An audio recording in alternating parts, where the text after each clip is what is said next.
I will try as much as possible to bring the ideal materials or apparatus we're supposed to use.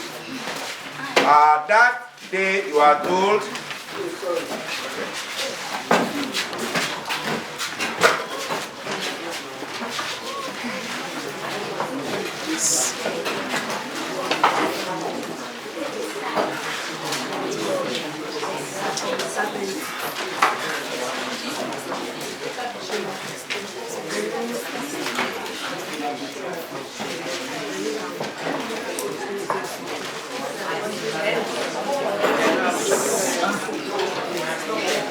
now, today we want to look at latent heat and specific latent heat. But before we do that, we want to briefly give the correction of what we did on Saturday. Last Saturday practical was on refraction. And the aim, we determine that the aim is to determine the refractive index of a given rectangular glass block. Yes, and apparatus we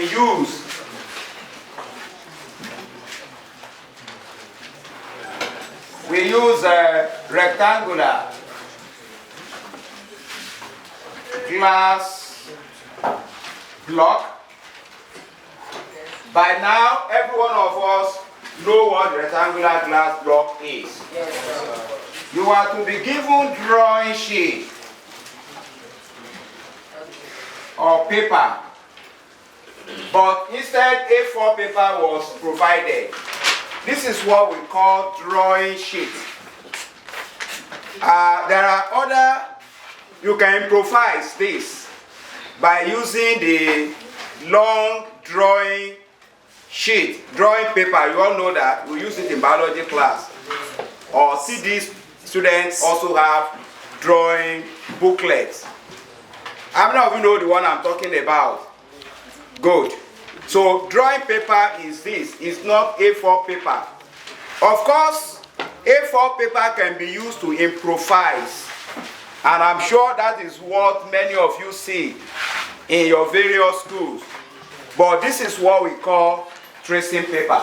Now, we also have drawing pin. Drawing pin. We can use paper tape for drawing pin. Then, we have a drawing board.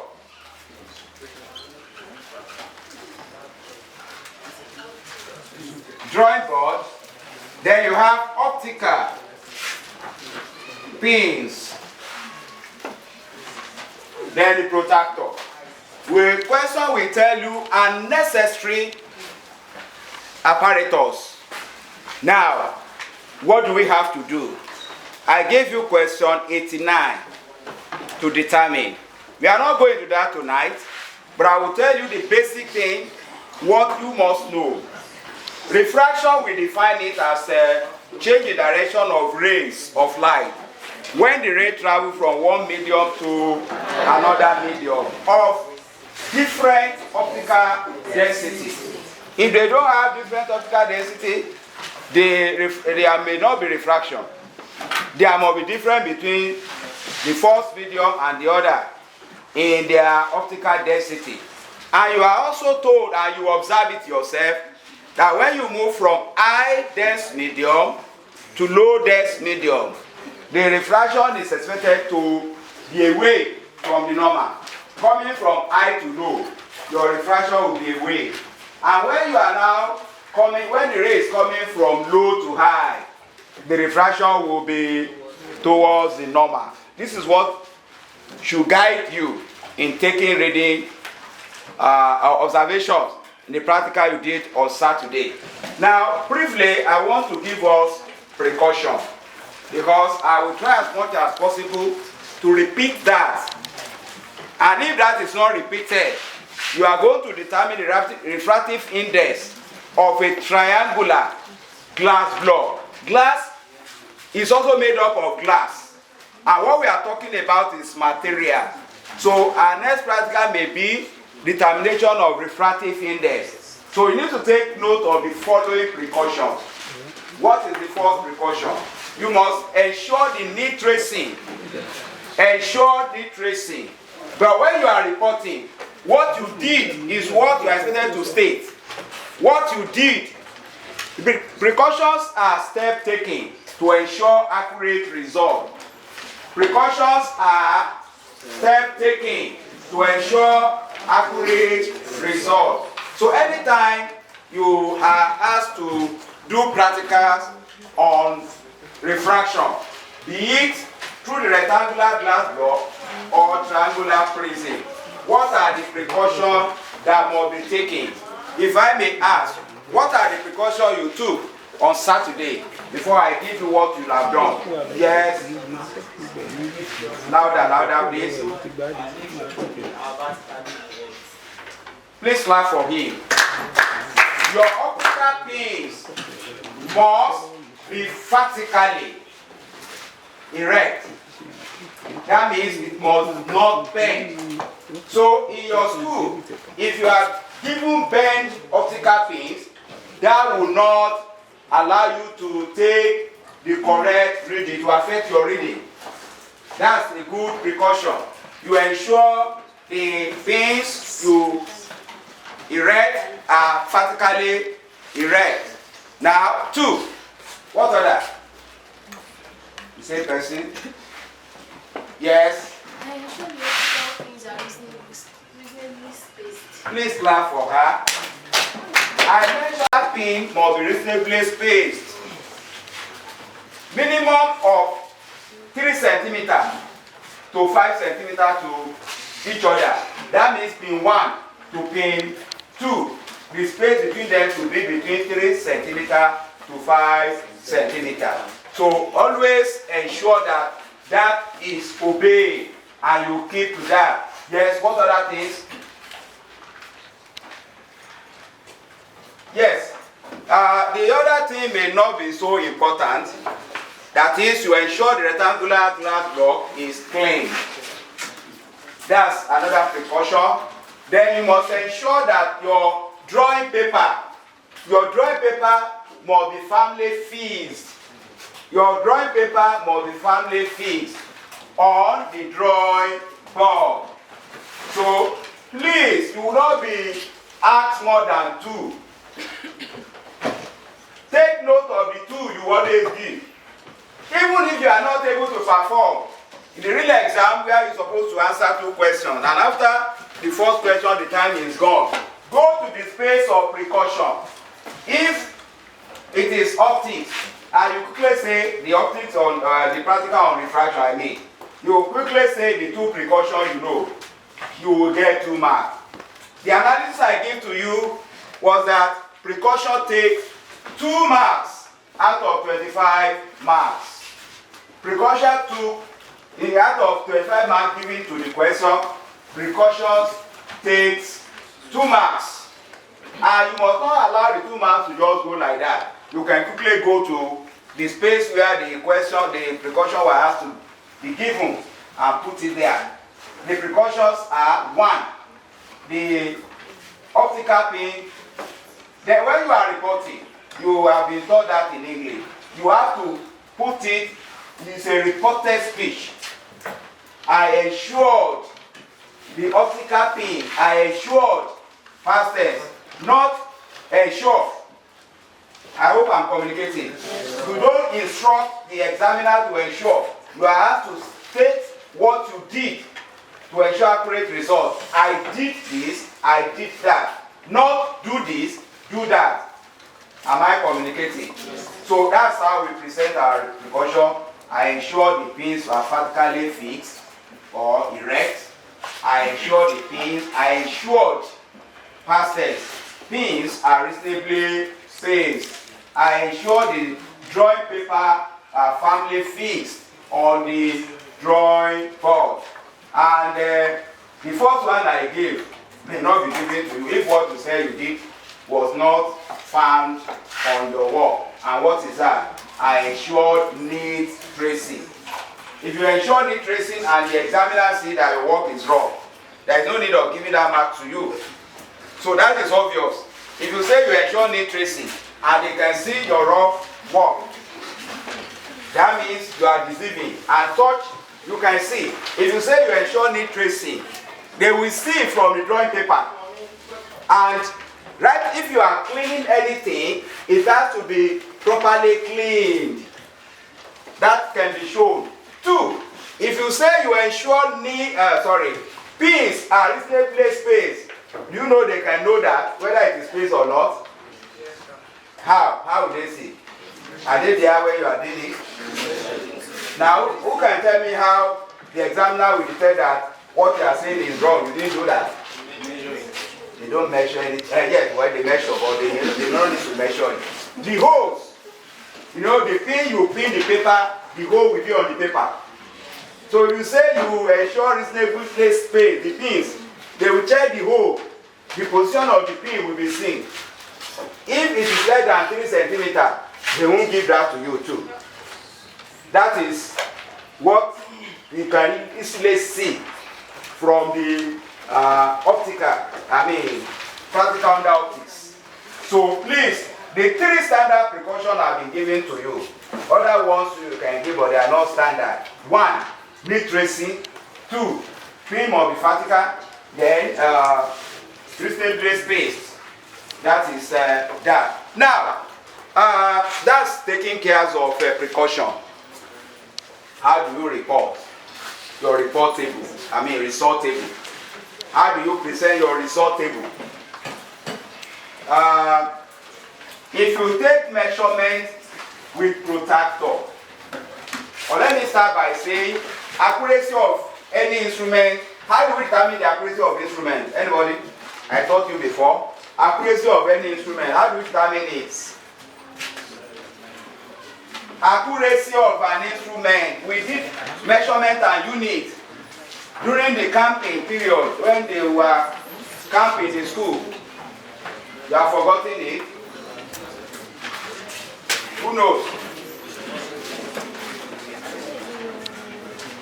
That's the minimum division. The minimum division on the instrument divided by 2. Protractor. What is the minimum division of protractor? Minimum division of protractor is 1. If you count 1, 2, 3, 4, you see 10, 20, 30. Between 0 and 10 degrees is 10 division, isn't it? So the minimum of protractor is 1 degree. And if you have 1, what do you have? 0.5. That means any measurement taken with the protractor should be recorded to 1 decimal place. And that decimal can either be 5 or 0. Any other number is not readable. That is wrong reading. Your reading can end with 30.0, or that means what I'm trying to say in essence is you can have the graph like this. Supposing you are to take angle I, which is incident angle. Put this, I've told you how to report, and if the measurement is 30, you put 0. It can be either 30.0 or 30.5. You cannot have 30.2 or 30.8. No, it's not readable. And you have to present what is readable from the instrument you are taking your measurement from. So all degrees taken or measured with the aid of protractor. Now, as much as the accuracy of a protractor is 0.5, your reading must be recorded in the result table, must be recorded to 1 decimal place, and that decimal place can be either 0 or 5. Am I communicating? Yes. Any other values, the examiner will know that is either it's calculated for you or somebody detected it for you. There are ways we detect that. Once you present what is not readable from an instrument, you will be scored 0. It's as simple as that. They circle it and get. So All readings in protractor must be recorded to one decimal place with that ends with either 0 or 5. Now, sine, either sine or cos or tan of any angle.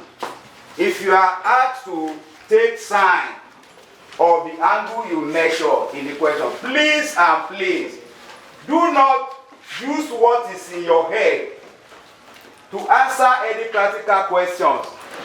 Follow the instruction. Follow what you are asked to do. Do not disregard. So if the question says take sine I, then under sine I, you record the sine. All this should be recorded to 3 decimal places. For instance, sine 30 is expected to be 0.5. If you use your calculator, but you check from 4-figure table to record it to this. But all you need to do is to take your own 3 decimal. You are okay. You are good to go. Let all the sign here be recorded to 3 decimal places. And if you use calculator, it gives you 0.5. Add 20 to it to make 3 decimal places. Am I communicating? Yes, sir. Good. So that's all you expect to do. And maybe by the time you submit your report, I'll be able to detect what other things you have to do. I have told you how to plot the graph, how to determine the slope when we started the practical the other time. So you submit your report and we see what you have to do. Now, what are the short questions you are likely going to be asked? The practical you did is just 21 marks.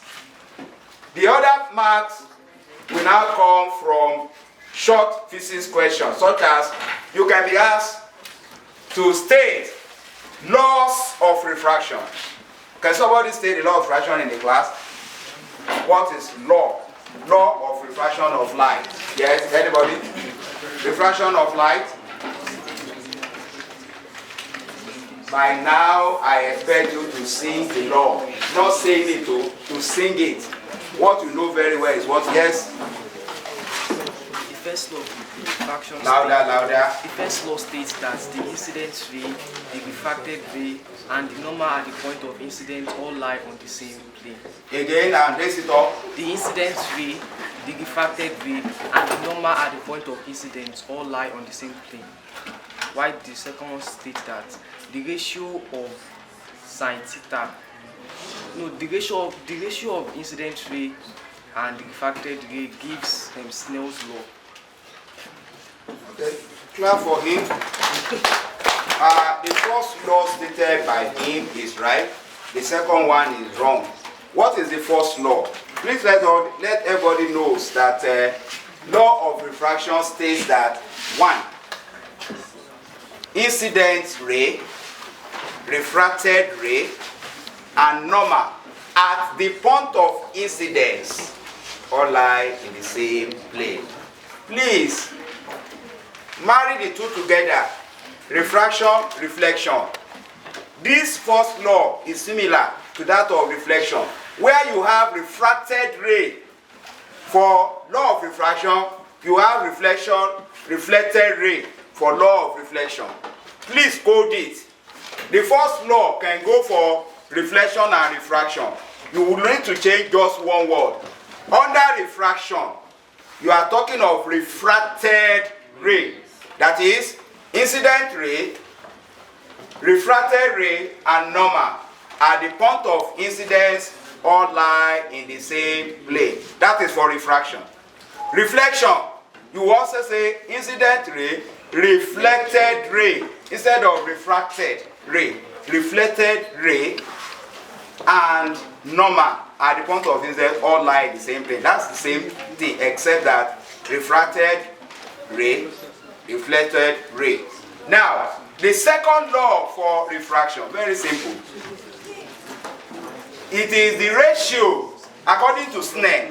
Snell was the one that promulgated the law, and it was named after him, that the ratio of angle of incidence, the ratio of sine of angle of incidence to sine of angle of refraction is what? Constant. for a given. It's as simple as that. The ratio of the sine of angle of incidence to sine of angle of refraction is constant for a given pairs of a given pairs of medium or media. You have it. Now, you are talking of, you can abbreviate it. That simply means sine. I want you to go over this at home. Sine I all over sine R equals A. That's the short form of refraction. Now, after the law, the next thing to know is effect of refraction. To save our time, we need to know critical angle, condition for critical angle, and total internal reflection. I want you to revise all those things before next practical class, where you shall be given another refractive index. Now, the topic we have today, we have latent heat. That's the beginning. We are going to look at latent heat of fusion next class. But what do we mean by latent heat? The two words, latent heat. We already know that heat is a form of energy that flows from one point to another. Good. The word latent, what does it mean? What does latent mean? Anybody? Nobody knows what the latent means.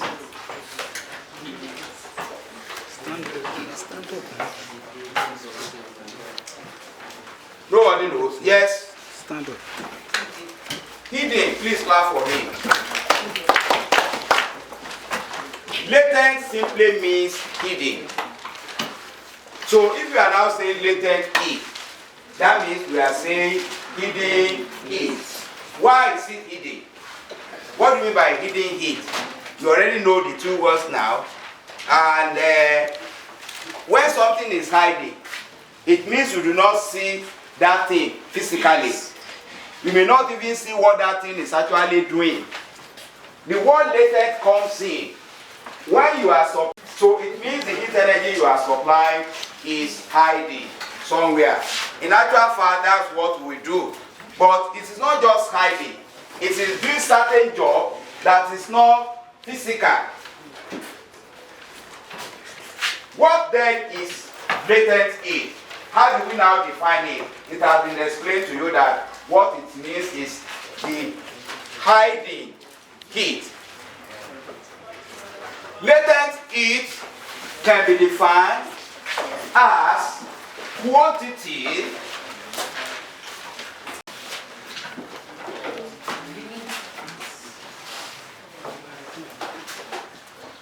defined as the quantity of heat energy required by a substance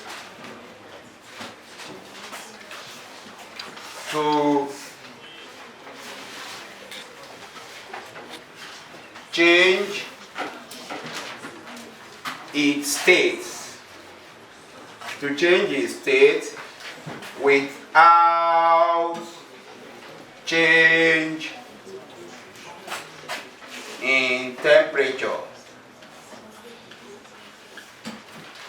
Now, what we are saying in essence is latent heat can be defined as the quantity of heat energy required by a substance to change its state without change in temperature. Can you see that? Can you see that?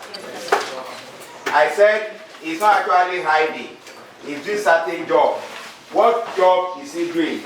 He's doing the work of breaking the bonds. He's breaking the bond between the two molecules or two atoms of that substance to change its state, either from solid to liquid or liquid to vapor. We are talking about latent heat, quantity of heat required by a substance to change its state. Be solid to liquid, it may be liquid to vapor, or otherwise to liquid to solid or vapor to liquid. Change of state is taking place. But when you are talking of solid to, liquid to solid, heat is being extracted, heat is given out. Before you can change from liquid to solid, you are giving it out. But solid to liquid is taking heat in to change the state of the substance or the state of the matter. Quantity of heat required to change the state of the matter is called latent heat.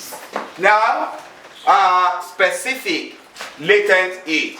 What do we need to add to specific latent heat? Yes, just like you had taught last week, we can now talk about specific. You can define specific latent heat. This can be defined as the quantity of heat energy required by a unit mass of a substance to change its state without change in temperatures.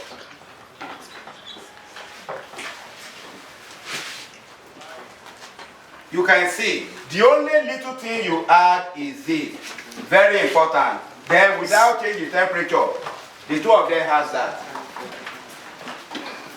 I told you last week when we had the word specific, you specify. The first one is general, but now you specify the quantity. You specify the quantity, a unit mass. If you don't write a unit mass, you can say 1 kilogram of that substance. That's another way you can say. Now, specific latent heat, there are two types of specific latent heat. Specific latent heat, we have two types of it. There are two types of specific latent heat. Two types are specific latent heat of fusion. Specific latent heat of fusion. Number two, we have specific latent heat of vaporization. Specific latent heat of vaporization. Two types of specific latent heat are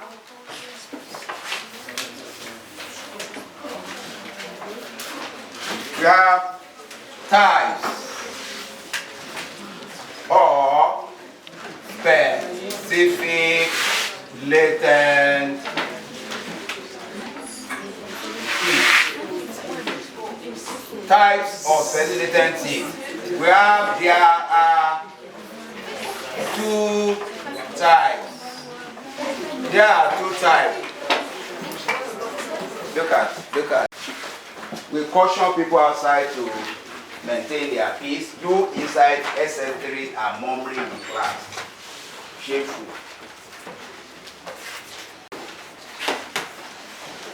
There, one, we have specific latent heat of fusion. And two, you have the second one,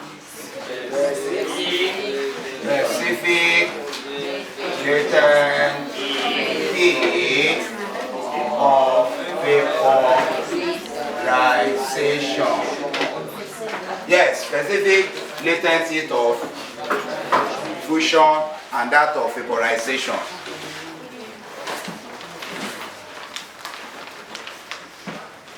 We are going to spend more time on this and their calculation next class.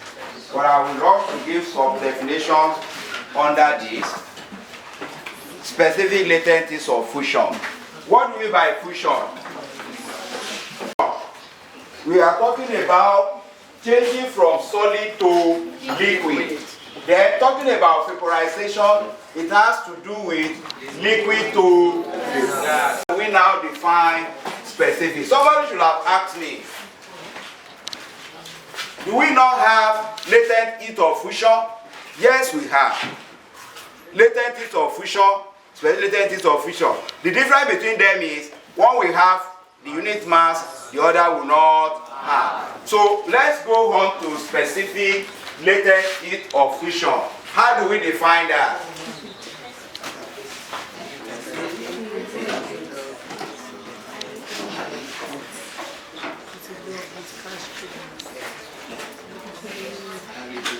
Please take note.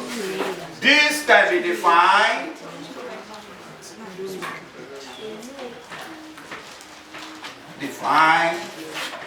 as the quantity of heat energy, yes, required to change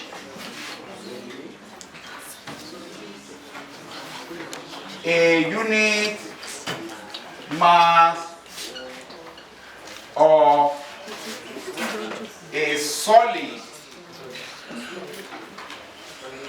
as melting point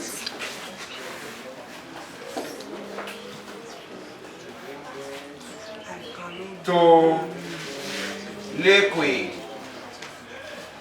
without change in temperature. Now, please take note. Most of the textbooks you have, including foreign author, may not have this melting point. It is not too long, maybe 4 years ago, Waec insisted that if you don't put that melting point, any candidate fail to put that will score 0. Yes, your textbook may not have that to the definition you have. You may not have that in the note given to you in your various school. But this is what we have in the marking guide of Waec. If not that the time has gone, I will ask you to quote the specific latent heat of fusion from your own textbook. But you can do that and bring it next class. Let me see the definition you have there. Or if possible, bring that textbook to the class. You will understand what I'm saying. But any definition that does not include at melting point will be scored 0. In fact, in marking guide, they will underline that because it's a new introduction. They have just put that one. So you have to put at melting point. This can be defined as quantity of heat required to change a unit mass of a solid at melting point to liquid without change in temperature. That is also general. When we say fusion, that we are talking of solid to liquid. It can be any solid. It can be iron. It can be stone. It's a general term. Fusion is a solid changing to liquid. But you can also specify by saying specific latent heat of fusion of height. You now specify a solid. And what is that solid? Height law. So if you have to define specific latent heat of fusion of Heights law, don't give this definition. It will not be given to you. So if I want to now define specific latent heat of fusion of ice or specific latent heat of ice, Some author may put it that way. If you are to define that, you can simply say specific, because you are going to have calculation under this. Specific latent heat or fusion of high place can be defined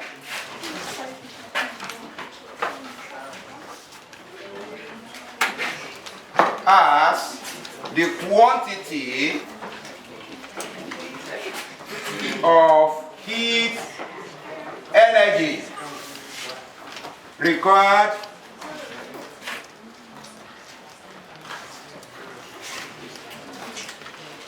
by a unit mass of ice block at melting point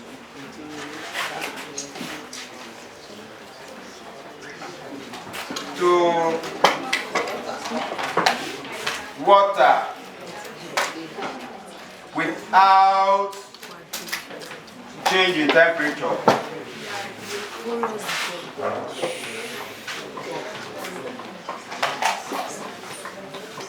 Please, this is general definition. This is specific. If you are asked to define specific of fusion of height and somebody give this, that person will not score 2 marks. And like I told before, you are told that definition is either 2 marks or 0. Definition is either 2 marks or 0. So now you can see the little change. Although they are similar, where you have a unit mass of a solid, but here you have a unit mass of ice block at melting point to water. You change it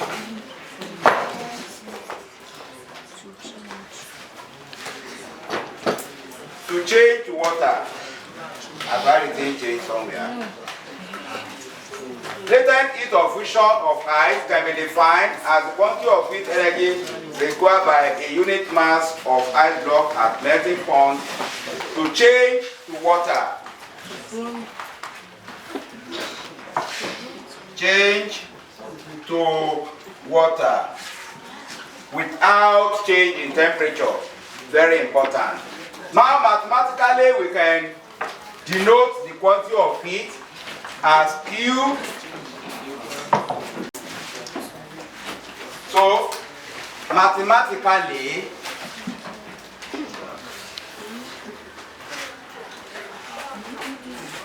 it can be denoted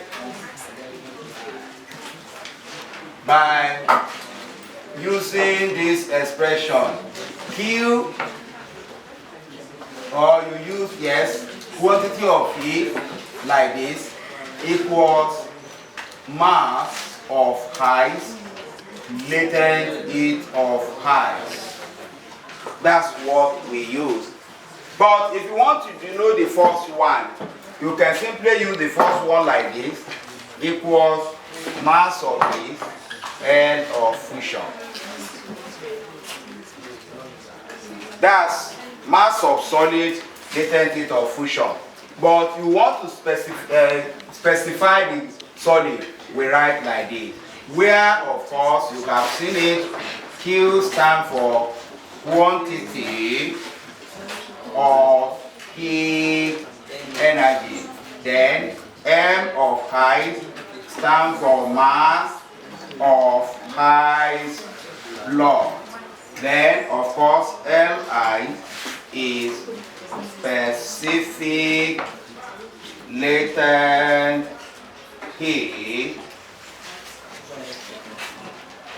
of fusion of ice.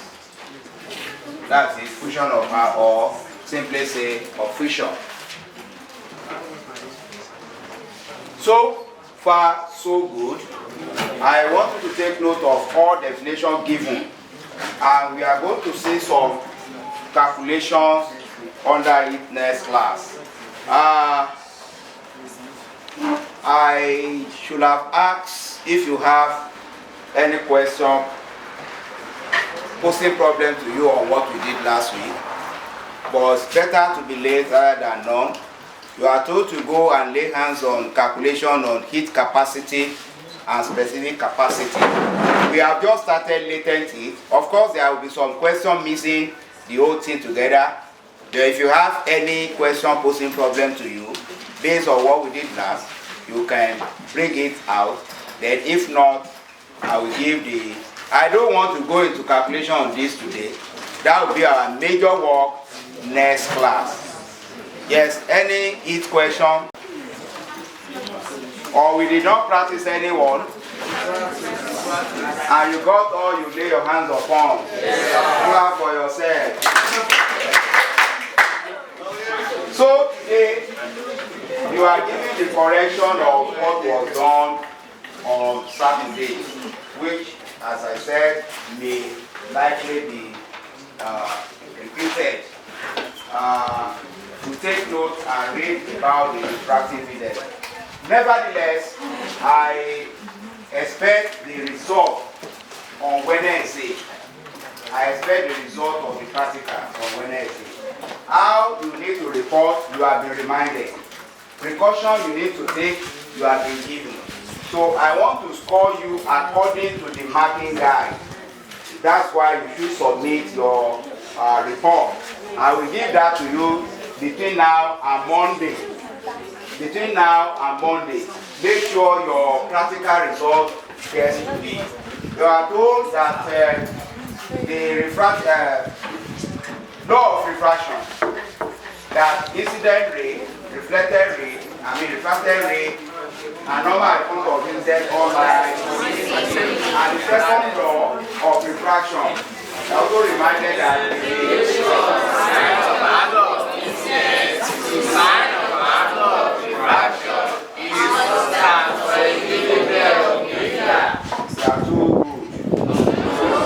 now you are told to look at critical angle.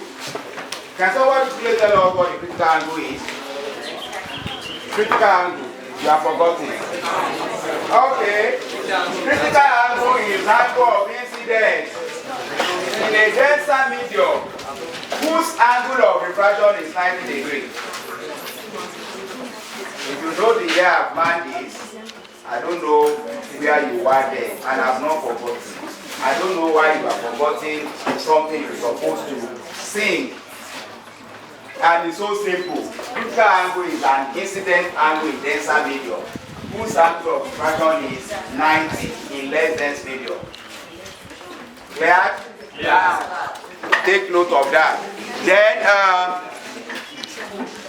condition for total internal reflection to occur. What is total internal reflection before? But what are the conditions for total internal reflection to occur? Yes. If anybody wants to answer, you raise up your hand and let's listen to you. Condition for total internal reflection to occur. Yes, let's hear from you. Light travel from less dense medium to less dense medium to dense medium. Denser medium. Can you repeat yourself and let's hear you? Who are those who murmuring? If you have something to say, raise up your hand. I appreciate those that contribute in the class, even if it is wrong. You are better than somebody who will be murmuring in the class. Nobody is Mr. No. Anybody can make mistake. Yes, let's hear you. Light must travel from less dense medium to denser medium. And what is the second condition? Is that all you know? Class, what do you have to say to what he has just given us? Is it right? No. Who said no? Yes, let's hear you. Light must travel from a denser medium to denser medium, and the angle of incidence must be greater than critical angle. Please clap for him. Clap for the other boy too. He was not forced to talk. He raised up his hand and he speak out. It's better than those of you talking without contributing in the class. Please correct yourself. condition for total internal reflection to occur, ray must come from high dense medium to low dense medium. What do I say?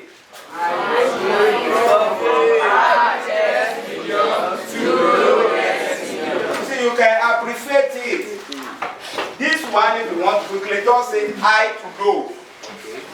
High to low alone will remind you that, okay, for total internal reflection to occur, the ray must come from high dense medium to low dense medium. That's condition number 1. Condition number 2 is stated but not properly. Incident angle in dense medium or in denser medium must be greater than critical angle. Critical angle is also in dense medium. So incident angle in dense medium must be greater than critical angle. That simply means that if critical angle is 42, for total internal reflection to occur, you may have 43 or 44 or 45. That's incident angle will be 43. Critical angle is 42. So if you want total internal reflection to occur now, you will now make your incident angle 43 or 44. It must be greater than critical angle in denser medium. And ray must come from denser to low dense medium. For high dense medium to low dense medium.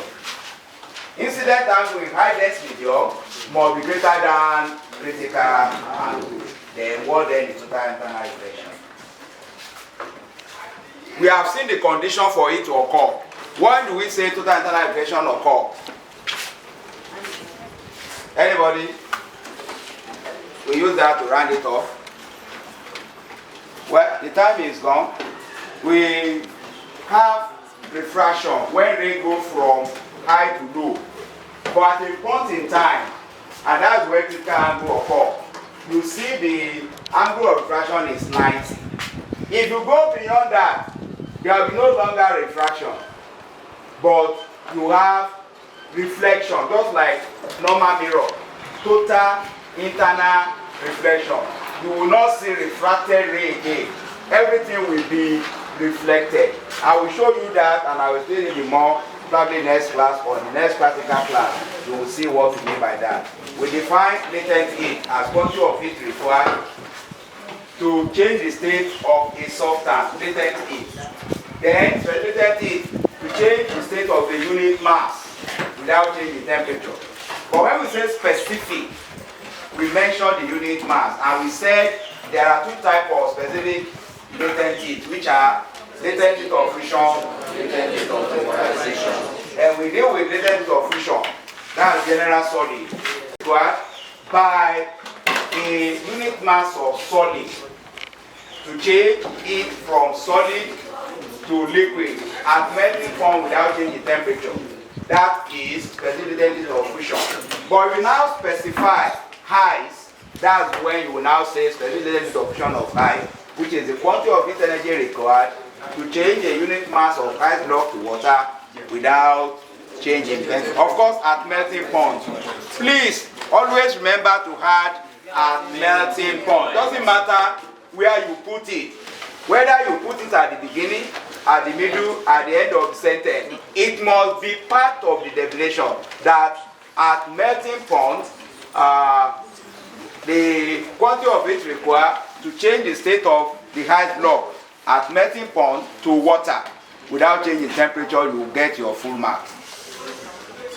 So underline at melting point, and always go back to your notes given to you in the school or in the textbook. Use your pencil to put at melting point if that is not in your textbook or it's not in your notes in the school, but it is in marking guide of WAEC. That is what WAEC wants. I remember the year it comes, we pleaded, but they say no, we should go back to the class and tell our students the right thing. You've been told the right thing, so it's now left for you to put the right thing into yourself. In case such is asked this time around, you will not say you are not told. We meet on Wednesday.